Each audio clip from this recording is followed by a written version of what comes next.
மக்களே, இந்தியா லெவல்ல ஒரு பயங்கரமான ஒரு ட்ரெண்டிங்ல இருக்கிறது 2 சிஎம்.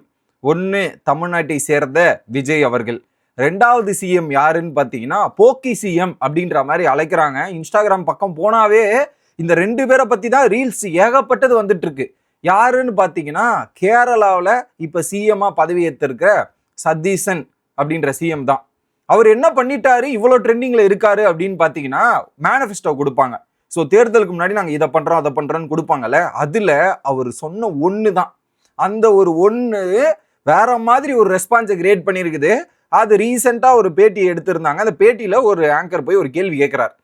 ப்ரெஸ் மீட்டில் கேட்கும்போது பார்த்தீங்கன்னா அதுக்கு சிஎம் கொடுத்த ரியாக்ஷன் தான் இப்போ டாப் லெவல் ட்ரெண்டிங். அந்த ரியாக்ஷனை நீங்களே கொஞ்சம் பாருங்களேன். அந்த மாதிரி இருக்கும் மக்களே. அதை பார்த்தீங்கன்னா உங்களுக்கே தெரியும்.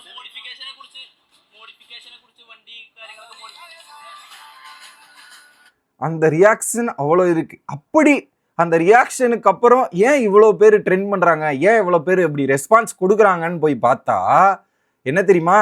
நீங்கள் காரு பைக்லாம் வச்சுருந்தீங்கன்னா நிறைய பேருக்கு நிறைய ஆசை இருக்கும். காரு பைக்கெல்லாம் வந்து பார்த்தீங்கன்னா மாடிஃபிகேஷன் பண்ணணும், நமக்கு பிடிச்ச டிசைனில் நமக்கு பிடிச்ச மாதிரி டிசைன்லாம் பண்ணணுன்ற மாதிரி நிறைய பேர் யோசிப்பாங்க, பண்ணுவாங்க. ஆனால் அதில் நிறைய ரிஸ்ட்ரிக்ஷன் இருந்திருக்குது கேரளாவில். ஏன் தமிழ்நாட்டிலையுமே அந்த ரிஸ்ட்ரிக்ஷன் இருக்குது. கேரளாவில் அந்த ரிஸ்ட்ரிக்ஷனால ஃபைன் போட்டுருவாங்க. அந்த மாதிரி நீங்கள் எடுத்துகிட்டு போயிட்டு வெளியே எடுத்துகிட்டு போனீங்கன்னா போலீஸ் பிடிச்சி ஃபைனை போட்டு இந்த பில்லு கட்டுன்னு போட்டு விட்டுருவாங்க. இப்போது அதை நீங்கள் பண்ணிக்கலாம், உங்களுக்கு பிடிச்ச வைக்கில் உங்களுக்கு பிடிச்ச மாதிரி உங்களுக்கு பிடிச்ச வகையில் நீங்கள் பண்ணிக்கலாம் அப்படின்ற மாதிரி ஒன்று சொன்னால் யங்ஸ்டர்ஸ்லாம் கொண்டாட தானே செய்வாங்க. இருக்கிற வாழ்க்கையை என்ஜாய் பண்ணுறதுக்கு தானேப்பா, அதை என்ஜாய் பண்ணிக்கிறோம் எங்களுக்கு பிடிச்ச வகையிலன்ற மாதிரி சொன்னது பயங்கர ட்ரெண்டிங் ஆயிருக்குது. அதுலேயும் வந்து மக்களுக்கு பாதிப்பு ஏற்படுத்தாத வகையில், அதில் அந்த அந்த மாடிஃபிகேஷன் மூலியமா ஆபத்து எதுவும் ஏற்படாத வகையில் இருந்தா ஓகே, ஆபத்து ஏற்பட வகையில் இருந்தா அது நாங்கள் அனுமதிக்க மாட்டோம் அப்படின்றத ஒரு மேனிஃபெஸ்டோலயே சொல்லியிருக்கார்.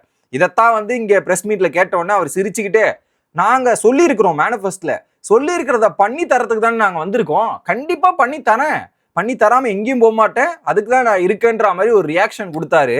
அந்த ரியாக்ஷனை வச்சு தான் இப்போ ட்ரெண்டிங் ஆயிட்டு இருக்கு.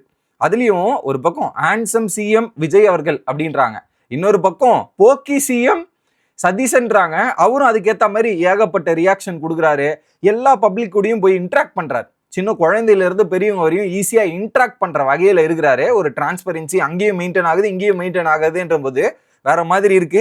இந்த மாதிரி ஒரு ரூலை கூட தமிழ்நாட்டுக்கு எடுத்துட்டு வந்தா நல்லா இருக்கும். பட் அதை மிஸ்யூஸ் பண்ணக்கூடாது. சொல்றதை நமக்கு ஒரு ஃப்ரீடம் கொடுக்கணும்னா அந்த ஃப்ரீடம் கரெக்டா யூஸ் பண்ணிக்கணும்னு நான் நினைக்கிறேன். நீங்க என்ன நினைக்கிறீங்க? அந்த வீடியோவை பார்த்துருந்தா உங்களுக்கு என்ன தோணுச்சு? அந்த ரியாக்ஷனை பத்தி மறக்காம உங்க கமெண்ட்ல சொல்லிருங்க மக்களே.